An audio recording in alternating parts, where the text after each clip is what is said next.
سلام علیکم ګرانو دوستانو، نن به زه تاسو ته وایم چې د افغانستان کرکټ بورډ لخوا نه دغه آیرلینډ سره چې 53 اوریزې لوبې ترسره کیږي د دغه د افغانستان سفارشي لوبډله یو ځل بیا اعلان شوې ده او زه به تاسو ته وایم چې د ما په نظر باندې څلور ځوان لوبغاړو سره اوس هم زیاتی شوی ده چې په نن ویډیو کې به زه تاسو ته وایم. تاسو هم خپل نظر لاندې ما سره په کمنټ کې شریک کړئ. دغه سکواډ که موږ وګورو په دغه سکواډ کې خو اصغر افغان ده، احمد شاه ده، نوین الحق ده، حشمت الله شهیدي ده، یمین احمد زیده، عثمان غنی ده، عظمت الله عمر زیده، رحمان الله گربز ده، سید احمد شیرزاد ده، نجیب الله زدران ده، جاوید احمدی ده، رشید خان ده، محمد نبی ده، ګلبدین نایب ده، مجیب ده او همدغسې شرف الدین اشرف ده. دغه 14 لوبغاړي نن د افغانستان کرکټ بورډ لخوا نه اعلان شوي دي، کوم به چې آیرلینډ سره دوی 53 اوریزې لوبې ترسره کړي. او زه به تاسو ته وایم لکه پرونه ما تاسو ته ویلي وه چې شهزاد محمدي په دغه کې نه ده اچولی او موږ او تاسو باید واضحه خبره وکړو چې شهزاد محمدي 50 اوریزو لوبو کې ځای نه جوړېږي، خو شل اوریزو لوبو کې د شهزاد محمدي کرکټ اوس هم یعنې بقایا ده، 2-3 کاله نور هم هغه شل اوریزې لوبې کولی شي.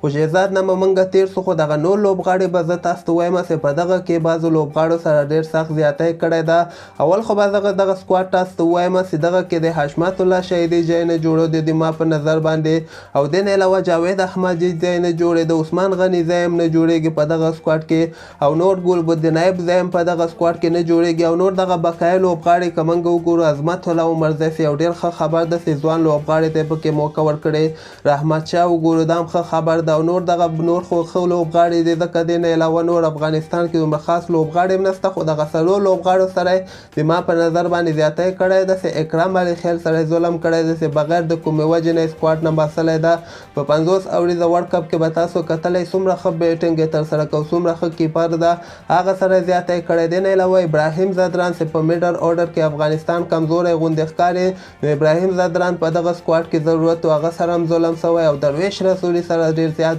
ځای شوی ده چې نن سبا ډېر ښه فارم کې هم ده. د اخري کرکټ کې هر یو میچ کې 50 رنزه کوي، 80 پورې رنزونه کولی شي، دی په هر یو میچ کې ځلیږي. خو درویش رسولي سره هم زیاتی کړی، او دې نه علاوه وفادار مامن سره هم د ما په نظر باندې زیاتی کړی، ځکه یمین احمدی که موږ وګورو، سید شیرزاد یا نوین الحق دغوی نه په سپیډ هم ډېر زیات تیز ده او فټ لوبغاړی ده، نو د ما په نظر باندې وفادار مامن سره هم ډېر سخت ظلم کړی. نو دغه څلور لوبغاړي ما ته ښکاري چې